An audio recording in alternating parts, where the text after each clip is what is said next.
একটা মারা যাওয়ার সময় একদম অভিশাপ দিয়ে যায় যে আমি যে মনস্কামনা আমার ছিল সেটা আমার পূর্ণ হলো না এবং আমি আমার বানানো জিনিস দিয়ে মারা গেলাম। আমি আজকে শ্রাপ দিচ্ছি বা অভিশাপ দিচ্ছি, এই ভাঙ্গর কিলা অচিরে ধ্বংস হবে খুব তাড়াতাড়ি এবং এখানে কোনো দিন সুখ শান্তি হবে না। এখানে যতদিন পৃথিবী থাকবে ততদিন এখানে কেউ সুখ শান্তি। সালামু আলাইকুম দর্শক মণ্ডলী, কেমন আছেন আপনারা সবাই? আশা করি সবাই ভালো আছেন এবং ভালো দলে আছেন। আমাদের ভূত আড্ডা চ্যানেলে আপনাদের সবাইকে জানাই স্বাগত। আমাদের চ্যানেলে আমরা আলোচনা করে থাকি কিছু অলৌকিক সত্য ঘটনা। তো চলুন শুরু করা যাক আজকের আড্ডা।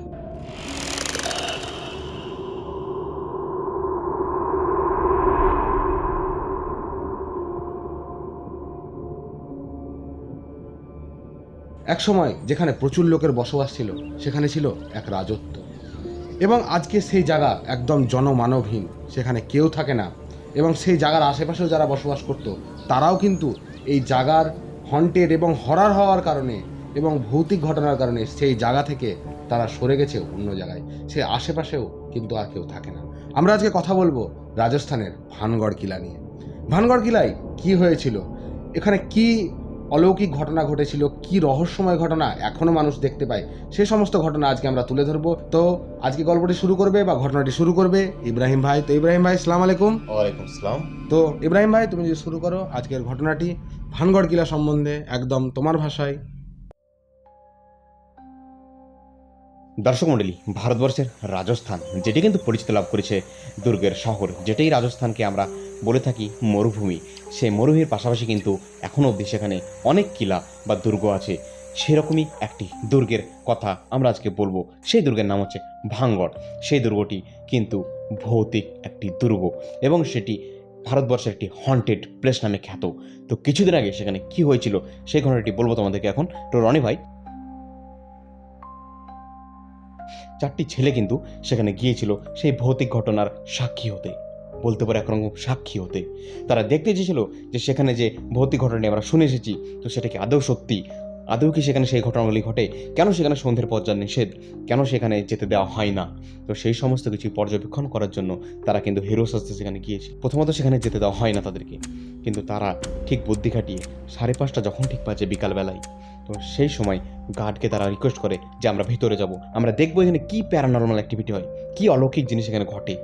তো সেই সমস্ত কিছু দেখার জন্য কিন্তু তারা গার্ডকে রিকোয়েস্ট করে, কিন্তু সেই সিকিউরিটি গার্ড কিন্তু তাদেরকে ঢুকতে দেয় না। বলে রাখা ভালো যে সিকিউরিটি গার্ড কিন্তু ভাঙ্গর কিলার একদম আশেপাশে থাকে সেরকম কিছু নাই, একটা অনেক দূরে একটা গেট আছে।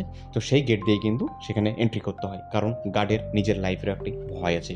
তো সেই কিলার আশেপাশে কিন্তু কেউ কোনো সময় থাকে না ওই ঠিক সন্ধ্যের পরে। তো তারা কিন্তু রীতিমতো যাওয়ার ইচ্ছা তারা সংঘবদ্ধ করে নেয় যে যেভাবে হোক কিন্তু সেই কিলার ভিতরে আমরা যাবো। তারা গার্ডকে ঘুষ দেওয়ার চেষ্টা করে, গার্ড কিন্তু রাজি হয় না। কিন্তু সেই গার্ডকে এতটা উন্নয় বিনয় এবং ব্রাইব এতটা পরিমাণ দেওয়া হয়, সেই গার্ড তাদেরকে অ্যালাউ করে দেয় এবং তারা সেই তখনই সংকল্পবদ্ধ করে যে আমরা যেখানে যাব, যেখানে থাকবো, যাই কিছু হয়ে যাক না কেন, আমরা 4 জন একসঙ্গেই থাকবো, যত কিছু ঘটে না যাক না কেন। তো সেই কথা মতো কাজ, তারা কিন্তু সেই ভাঙ্গর কিলার ভিতরে ঠিক 6টা বাজে সন্ধ্যা তারা প্রবেশ করে, যেখানে কিন্তু 5:30টার পরে যাওয়া নিষেধ। তারা প্রবেশ করে, তারা দেখে, তারা অনেক কিছু অলৌকিক কান্না, আওয়াজ, হাসি, সব কিছু একদম একটা অদ্ভুত হাসি। যারা বলে যে আমরা একটি তান্ত্রিককে সেখানে দেখতে পেয়েছি। একবার দেখছি কোনো রুমে বসে আগুন জ্বালিয়ে যজ্ঞ করছে, একবার দেখছি কোনো একটা পাহাড়ের টিলায় বসে আছে, কিন্তু যখনই সেদিক থেকে চোখ ফেরায় আর দেখতে পায় না। একটাই তান্ত্রিক বিভিন্ন জায়গায় দেখতে পাচ্ছে তাকে, এবং সে অট্টহাসি আসছে, তন্ত্রমন্ত্র করছে এবং আগুন জ্বলছে, মানে অট্টহাসি, যেন কোনো তার উচ্ছ্বাস আকাঙ্ক্ষা নিয়ে সে যেন খুব খুশিতে আছে সেই তান্ত্রিক। তো সেই সমস্ত কিছু তারা দেখে তারা ভয়ে কিন্তু সেখান থেকে প্রাণপণে দৌড়ে পালিয়ে আসে এবং তারা কিন্তু সেখান থেকে ফিরে এসে সক্ষম হয়, কিন্তু ফিরে চলে আসে সেই কিলা থেকে। তো তারা যখন প্রাণপণে ফিরে আসে ভাঙ্গর সেই কিলা থেকে, তো তারা যখন তাদের গাড়ি স্টার্ট করে এবং সেই রাতে তারা সেখান থেকে পালিয়ে আসার চেষ্টা করে, তো তারা আস্তে আস্তে 4 জন বন্ধু, একজন গাড়ি চালাচ্ছে, একজন সামনে বসে আছে এবং বাকি 2জন পিছনে বসে আছে। তো পথে একটি তারা অ্যাক্সিডেন্টের শিকার হয়, তারা একটি ধাক্কা মারে পাথরে সজোরে। যারা সামনে 2জন ছিল তাদের কিন্তু গুরুতর আহত হয় এবং পিছনে 2জন ছিল তাদের কিন্তু ততটা ক্ষতি হয়নি। তৎক্ষণাৎ সেখানে যারা লোকাল লোক ছিল তারা কিন্তু তাদেরকে অ্যাম্বুলেন্স ডেকে কিন্তু হসপিটাল পাঠানোর ব্যবস্থা করে। ঠিক সেই সময় তুমি ভাবতেও পারবে না কি হয় তাদের সঙ্গে, যেখানে তারা নিহত হয়নি, জাস্ট সামনে দুজন আহত হয়েছিল এবং গুরুতর জখম হয়েছিল, কিন্তু পিছনের দুজন ঠিক ছিল। কি একটা আশ্চর্য, সেই অ্যাম্বুলেন্সটা কিন্তু যাওয়ার পথেই পাহাড় থেকে খাদে গিয়ে উল্টে যায় এবং তৎক্ষণাৎ স্পটে তাদের 4 জনের মৃত্যু ঘটে। এই ঘটনাটাই কিন্তু সাক্ষী যে ভাঙ্গর কিলায় কিন্তু কিছু একটি অলৌকিক রহস্য আছে। তো সেই ভাঙ্গর কিলার ইতিহাস কি হয়েছিল, সেখানে কি ভৌতিক ঘটনার জন্য আজও সেখানে জনমনহীন, তো সেই ঘটনা তুলে ধরছি এখন। তো ঘটনাটি আজ থেকে প্রায় 500 বছর আগের ঘটনা। সেই সময়কার রাজা ভগবান দাস তৈরি করেছিলেন সেই কিলাটি, ভাঙ্গর কিলা। সেই কিলাতে একটি রাজকুমারী ছিল, সেই রাজকুমারীর নাম রত্নাবতী। তার রূপের গুণ এবং পড়াই সেই সময় যেন পুরো দেশ জুড়ে ছড়িয়ে পড়েছিল। তার রূপ সম্বন্ধে যদি আমি বলি, সেটা হচ্ছে একজন 18 বছরের কুমারী যুবতী, এবং তার রূপের সামনে কিন্তু তৎকালীন সেই সময়ে কোনো এলাকার রূপবতী নারী কিন্তু সবাই পিছিয়ে পড়তো। সে এতটাই রূপবতী ছিল, তার জন্য আশেপাশে সমস্ত রাজ্যের দেশের রাজকুমাররা তাদেরকে বিয়ের জন্য পাগল হয়েছিল। কেন হবে না? একটি ভাঙ্গর কিলার রাজকুমারী, সেই কিলা সেই সময় এত সমৃদ্ধশালী ছিল, এত শক্তি ছিল এবং এত খুশহাল ছিল। সেই সমৃদ্ধশালী দুর্গের বা কিলার একমাত্র রাজকুমারী রত্নাবতী, রূপ গুণ সব দিক থেকেই যেন একদম জান্নাতের পরী তাকে বলা হতো। কিন্তু ঘটনার মোড়, টার্নিং পয়েন্ট সেখানেই ঘটে। রত্নাবতী একদিন তার বান্ধবীকে নিয়ে বাজারে যায় কিছু জিনিসপত্র কিনতে। তার মধ্যে একটি তান্ত্রিকের নজর তার উপরে পড়ে। তো সেই তান্ত্রিকের নাম ছিল কিন্তু সিঙ্গিয়া। সেই তান্ত্রিক কিন্তু বিখ্যাত ছিল কালা জাদুর জন্য। সে সহজেই বশীকরণ এবং সব কিছু করে ফেলতে পারতো। সেই সময়কার শক্তিশালী একজন তান্ত্রিক ছিল। কিন্তু সেই তান্ত্রিক, আমরা তো জানি যে তান্ত্রিক মোহমায়া এইসব দিক থেকে পুরো আলাদা জায়গায় থাকে, কিন্তু সেই রত্নাবতীর রূপে কিন্তু সে পাগল হয়ে যায়। কেন হবে না? যেখানে সমস্ত যুবক, সমস্ত ছেলে তার প্রেমে হাবুডুবু খাচ্ছে তার রূপ দেখে, সেখানে সেই তান্ত্রিকও কিন্তু তার লোভটা সামলাতে পারেনি। সেই তান্ত্রিক তাকে দেখে পুরো মুগ্ধ হয়ে যায় এবং সেই তান্ত্রিক তখনই মনে মনে ভেবে নেয় যে এই রাজকুমারীকে আমার লাগবেই। এবার তান্ত্রিক যত্ন সমস্ত কিছু, তার তন্ত্র মন্ত্র সব কিছু দিয়ে যখন সে দেখে যে রাজকুমারী একটি আতর কিনছে, সে কিন্তু চুপ করে তন্ত্রমন্ত্র করে সে আতরে এমন কিছু মিশিয়ে দেয় এবং চোখের আড়ালেই সে কিন্তু সেই আতরটাকে লুকিয়ে তন্ত্রমন্ত্র পরে সে আতরটাকে আবার যথাস্থানে রেখে দেয়। তার বান্ধবী কিন্তু সেটি লক্ষ্য করেছিল। তো সে আতরটি কিনে সে আর তার বান্ধবী যখন দুর্গের দিকে ফিরে যায়, তার বান্ধবী কিছুটা পথ যাওয়ার পরে কিন্তু রাজকুমারীকে বলে, রাজকুমারী রত্নাবতী, আমি দেখেছিলাম একটা জিনিস, কিন্তু আপনাকে সেটা বলতে পারিনি। একটি তান্ত্রিক আপনার এই আতরে তন্ত্রমন্ত্র ফুঁকে কিছু দিয়ে মিশিয়েছে এই আতরে। সে তৎক্ষণাৎ সে আতরটি একটি বড় পাথরে ছুঁড়ে ফেলে এবং আতরটি সেখানে ভেঙে চুরমার হয়ে যায়। ঠিক সেই রাতে সেই পাথরটি কি হয়েছিল, একদম নিজের বশে আস্তে আস্তে আস্তে আস্তে গড়াতে গড়াতে গড়াতে গড়াতে তান্ত্রিক যেখানে ধ্যান করে সেখানে এসে কিন্তু পাথরটি তান্ত্রিকের উপরে পুরো চেপে যায় এবং তান্ত্রিক সেখানে পাথরপিষ্ট হয়ে মারা যায়, নিজে থেকে চলে আসে।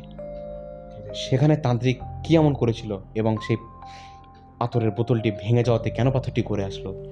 বলা যায় লোককথায় ঘটনাটি এইভাবে যে সেই আতরে তান্ত্রিক এমন কিছু তন্ত্রমন্ত্র এবং ঝাড়ফুঁক করেছিল যে রাজকুমারী যদি সেই আতরটা তার গায়ে লাগাতো, রাজকুমারী নিজের মনেই অটোমেটিক সেই তান্ত্রিকের কাছে চলে আসতো, যে কারণে তান্ত্রিক তাকে ভোগ করতে পারতো, তান্ত্রিকের দিকে আকৃষ্ট হতো যে আতরটি লাগাবে। কিন্তু সেটা তার হয়নি এবং সেটি পরের দিন রাজকুমারী জানতে পারে যে জিনিসটা এরকম ছিল। তখন কিন্তু তান্ত্রিকটা মারা যায়। কিন্তু তান্ত্রিকটা মারা যাওয়ার সময় একদম অভিশাপ দিয়ে যায় যে আমি যে মনস্কামনা আমার ছিল সেটা আমার পূর্ণ হলো না এবং আমি আমার বানানো জিনিস দিয়েই মারা গেলাম। আমি আজকে শ্রাপ দিচ্ছি বা অভিশাপ দিচ্ছি, এই ভাঙ্গর কিলা অচিরে ধ্বংস হবে খুব তাড়াতাড়ি এবং এখানে কোনো দিন সুখ শান্তি হবে না। এখানে যতদিন পৃথিবী থাকবে ততদিন এখানে কেউ সুখ শান্তি পাবে না। তো সেই তান্ত্রিক মারা যাওয়ার সময় যে অভিশাপ দেয় তার কিছুদিন পরে কিন্তু সেখানে হামলা হয়ে যায় এবং সেই হামলাতে পুরো ভাঙ্গর পুরো শ্মশান হয়ে যায়। তো আজও অবধি সেখানে ভাঙ্গর কিলাটি রয়েছে এবং সেখানে নাকি শোনা যায় লোককথা দ্বারা পরিচালিত যে সেখানে কোনো এখনও অবধি কোনো মানুষের বসতি নেই, সেখানে সন্ধ্যের পরে যাওয়া মানা এবং সেখানে সেই সমস্ত লোক যারা মারা গিয়েছিল তাদের আত্মা, ভূত এবং সেই তান্ত্রিকের আত্মা এবং সেই রাজকুমারী আত্মা সবাই কিন্তু ঘুরে বেড়ায়। ওখানটা এতটাই হন্টেড এবং এতটাই ভৌতিক যে তুমি কল্পনাও করতে পারবে না। কেন সেখানে যেতে দেওয়া হয় না? কারণ এত মানুষকে সেখানে মেরে দেওয়া হয়েছিল। সেই সমস্ত অতিরিক্ত আত্মা সেখানে কিন্তু রয়ে গেছে। সেই সঙ্গে সেই তান্ত্রিক যে কিন্তু রাজকুমারীর সাথে মিলিত হতে চেয়েছিল, সেই রাজকুমারীকে সে পেল না। এবং সেখানে কিন্তু তান্ত্রিক বলে গেছিল যে আমি এখানে ততদিনই থাকবো যতদিন না অবধি আমি রাজকুমারীকে পাবো। সে তার বেঁচে থাকা অবস্থায় রাজকুমারী পেল না এবং রাজকুমারী সেটা চাইতো না, কোনোদিনই চাইবে না। তো সেই তার ইচ্ছা কোনোদিন পূর্ণ হবে না এবং সে কোনোদিন ভাঙ্গর কিলা ছাড়বেও না। তো আজও অবধি সেখানে যাওয়া একদম নিষেধ। তো রনি ভাই, গল্পটি শুনে তোমার কেমন লাগলো অবশ্যই তুমি যদি জানাও তোমার মতো। তো ইব্রাহিম ভাই, গল্পটি শুনলাম। আমরা ভানগড় নামটি কিন্তু অনেকবার শুনেছি, অনেক জায়গায় শুনেছি এবং একরকম সবাই জানে যে এটি কতটা কুখ্যাত। মানুষ জানে এটি কতটা হন্টেড এবং বলা হয় এটি নাকি ভারতের সব থেকে হন্টেড জায়গা। তো আজকে আমরা জানলাম ভানগড়ের সেই ইতিহাস এবং কেন সেখানে যেতে দেওয়া হয় না এবং পরিষ্কারভাবে নোটিশ দেওয়া আছে যে এখানে সন্ধ্যে 5:30টার পর কিন্তু একদমই যাওয়া যায় না। মানে এটি একমাত্র জায়গা যেখানে মানে ভারতের একটি কোনো সংস্থা, ভারত সরকারের কোনো একটি সংস্থা অফিসিয়ালি সেখানে লিখে দিয়েছে যে সন্ধ্যের পর এখানে একদম যাওয়া যায়। যেখানে কিন্তু আমরা জানি যে ভারতের আইন বা ল কিন্তু ভূত প্রেত এইসবে বিশ্বাস করে না, কিন্তু সেখানে গভর্নমেন্ট অফ ইন্ডিয়ার একটি আর্কিওলজিক্যাল সার্ভে অফ ইন্ডিয়া সেখানে নোটিশ বোর্ড লাগিয়ে দিয়েছে, অফিসিয়াল নোটিশ, যে এখানে সন্ধ্যের পর যাওয়া নিষেধ, এখানে কেউ যাবে না। এবং সেখানে ভারতীয় আর্কিওলজি সার্ভে অফ ইন্ডিয়া কিন্তু সেখানে কোনো অফিসও নেই। তো সেখানে কিন্তু কিছু বলা নেই যে কেন যাবে না বা কিছু, জাস্ট ইটস নট পারমিসেবল এভাবে কিন্তু লেখা আছে। তো এখানে কোথাও না কোথাও প্রমাণ করে যে সেখানে সত্যি এখনো অবধি কিছু না কিছু আছে। এবং লোককথা এটা শোনা যায় যে এখনও নাকি সেখানে হাসির আওয়াজ, কান্নার আওয়াজ সব কিছু কিন্তু কখনো কখনো শুনতে পাওয়া যায়। তো একটা কথা লক্ষ্য করে দেখেছো, সেই পাথর যেখানে রত্নাবতী ফেলেছিল, সেই পাথর তান্ত্রিককে মারে, কিন্তু এই যে 4টে ছেলে গিয়েছিল কিছুদিন আগে, তো সেই তারাও কিন্তু সেই পাথরে হিট করেই কিন্তু অ্যাক্সিডেন্টটা করে। সেই পাথরটি কি আমরা জানি না, কিন্তু তারাও কিন্তু একটা পাথরেই আঘাত করে। তো কিছু তো একটি রহস্য আছে এবং এই ভারত সরকারের এই জিনিসটি সব থেকে বেশি রহস্যকে মানে একটি আগুনের মধ্যে যেটাকে বলে পেট্রোল ঢালা, মানে এই আগুনটার মধ্যে এই ভারত সরকারের এই নোটিশ বোর্ড একটি পেট্রোলের কাজ করছে। যেখানে আমরা যে সন্দেহটি করছি সেই সন্দেহের উপর এই নোটিশ বোর্ড কিন্তু আমাদেরকে আরো সন্দেহ করতে বাধ্য করছে। তো এই ছিল আজকের ঘটনাটি আপনাদের কেমন লাগলো অবশ্যই জানাবেন এবং ভিডিওটি দেখি লাইক করে দেবেন, শেয়ার করে দেবেন, কমেন্ট করে দেবেন এবং চ্যানেলটিকে সাবস্ক্রাইব করে আমাদের পাশে থাকবেন। এরকমই কিছু ঘটনা যদি আপনাদের জীবনে ঘটে থাকে বা কিছু ঘটনা জানা থাকে তো অবশ্যই আপনারা আমাদের এখানে শেয়ার করতে পারেন আমাদের ইমেল আইডি, ফেসবুক অথবা ইনস্টাগ্রামে। এবং আপনারা যদি আমাদের স্টুডিওতে এসে ডাইরেক্ট গল্প বলতে চান তাহলে অবশ্যই আপনারা আমাদের সঙ্গে ডিরেক্ট কন্ট্যাক্ট করুন। চলুন দেখা হচ্ছে পরবর্তী কোনো টপিক নিয়ে, পরবর্তী কোনো গল্প নিয়ে বা পরবর্তী কোনো ভৌতিক জায়গা নিয়ে দেখা হচ্ছে। ততক্ষণের জন্য আপনারা সুস্থ থাকবেন, ভালো থাকবেন। আসসালামু আলাইকুম।